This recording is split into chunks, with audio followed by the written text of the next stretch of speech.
You know how live, Live, spelled backwards is evil? Well, here's a hot take. What is really evil is to waste your life by not living it. If you're tired of feeling like success is reserved for the other guy, welcome.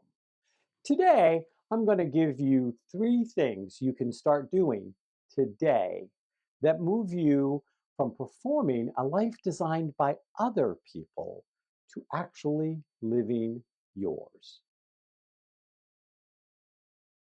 Everywhere I go, on stages with clients, even standing in the grocery store line, I meet good people who feel stuck, smart people, caring people, people who somewhere along the way decided life was happening for other folks, but not for them. Because I want to touch as many people with these three tips as possible. I've made them accessible, easy to understand, and most importantly, actionable. Information without application is useless. So let's make this useful, shall we? Let's start by naming the thing that keeps tripping us up: life. Life. Living somebody else's life. Inferiority, the quiet belief that you're less than or not enough. Fearful, full of fears of the consequences of living fully. Empty, doing all the right things and still feeling wrong. We get shaped early by family, culture, religion, school, even our birth order. And before we know it, we're performing a role instead of inhabiting a life. But the role they've scripted for you is about their comfort, not about your calling. You can't help but fail at a life that was never yours truly to begin with. There will always be someone, somewhere, who does something better than you. We have a habit of comparing ourselves with others, which often makes us feel as if we aren't good enough. It makes us insecure. We doubt ourselves. We're less willing to take risks to stand out in a crowd. We're too scared to take the risk of being judged, being found lacking. We're afraid to fail. Now, fear in of itself is an important biological response that helps us to survive. But experiencing fear in the face of danger is different from living a fearful life. Oftentimes, we are so conditioned to fear anything unfamiliar or unknown that we end up shut down, depressed, even apathetic. But the true meaning of life is to have experiences, to go out, to grow, to expand, to become more of who we are. If you want to live a full life, a true life that is well lived and fully lived, it takes courage. It takes risks, and it takes an evolving set of new experiences. The thing is, our life is meant to be full, full of love, full of adventure, full of experiences, full of growth. And many people walk around feeling like their life is pretty empty in a lot of ways. Even if you are working a good job, have a good relationship, have a nice family, and lots of stuff, no matter how much stuff you have, your life will never truly be fulfilling without some kind of meaning, something that makes you excited to get out of bed in the morning. My job today is to help you move from living someone else's life to living as you were born to be, from inferiority into integrity, from fearful to fearless, from empty to exuberant. 3 tips, 3 simple actions that you can start implementing today. Discover who you are. Underneath all the shoulds, the labels, and the survival strategies, there is you, your original clay. The discovery process is to gently strip away the misshapings that were comfortable but wrong for you and begin installing what's right, even if it feels scary. And y'all, it's not a one and done. This is a practice, consistent, honest, sometimes inconvenient, and always worth it. Give yourself 10 quiet minutes at the end of the day, each day. Phones down, notifications off. Ask one question.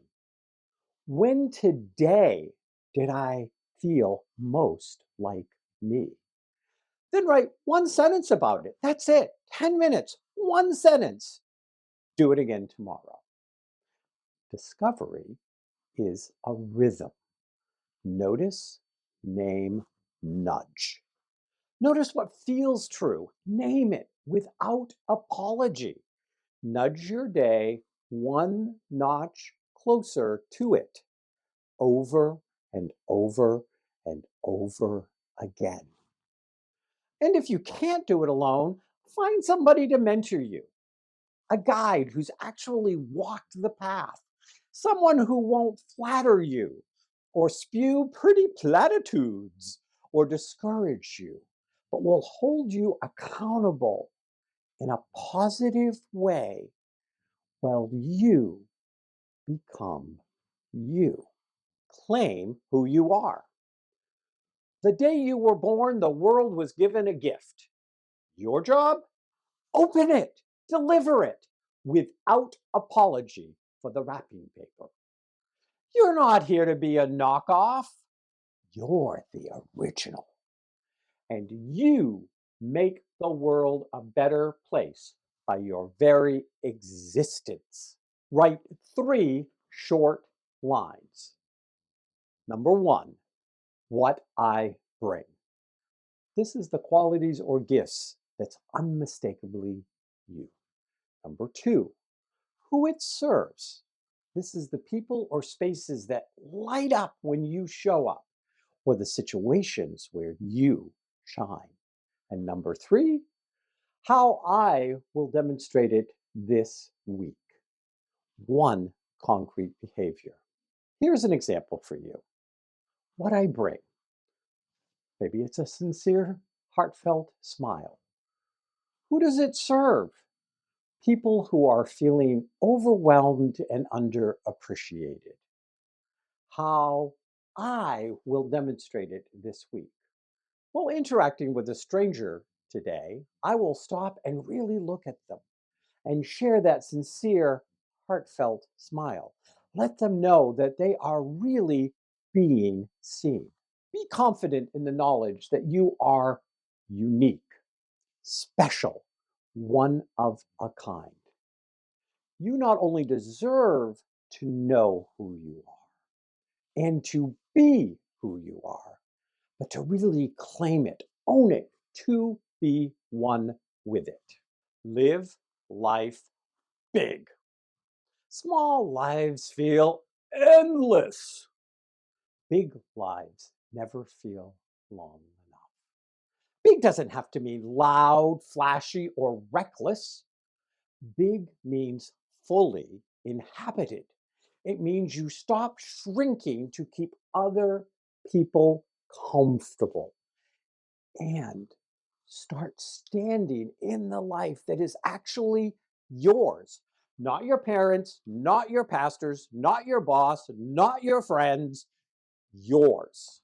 Schedule one big action. Big doesn't have to mean time consuming or even all consuming, but something that your littler life didn't think you needed or deserved or was okay for you to do. Schedule it. Put it on your calendar. A bold ask. Enroll in the class you've been thinking of. Publish the blog post. Have the boundary conversation. Paint your damn nails. The act of scheduling it turns it from a wish into a commitment. I've talked previously about my ex friend group that used to tell me I was larger than life until I finally realized that I just looked big by comparison to them because their lives were small. Don't have a small life. Don't shrink yourself to fit others' expectations. Live life big. Live life like it's yours because it is. Know who you are. Be that person and live it for all it's worth. Now, let me be clear, none of this is easy and it doesn't flip a switch overnight. You will bump into old narratives, old expectations, and old versions of you that were built to survive, but not to thrive. When that happens, breathe. Go back to the practice. 10 minutes, one sentence, 3-line claim, one big action, and repeat. Every day you practice, life gets a little better, a little truer, a little more authentically you. So here's your reset. Discover who you are, claim who you are, live life big. That's how you move from a life performed to a life lived. If this serves you, hit like, share it with someone who needs a fresh start. Tell me in the comments which actions you're taking this week. Come on now, tell me what is your one sentence, your 3-line claim, or your big calendar action. I want to know. I also put together a free companion worksheet that walks you through all 3 steps. Simple prompts, easy to follow, no fluff.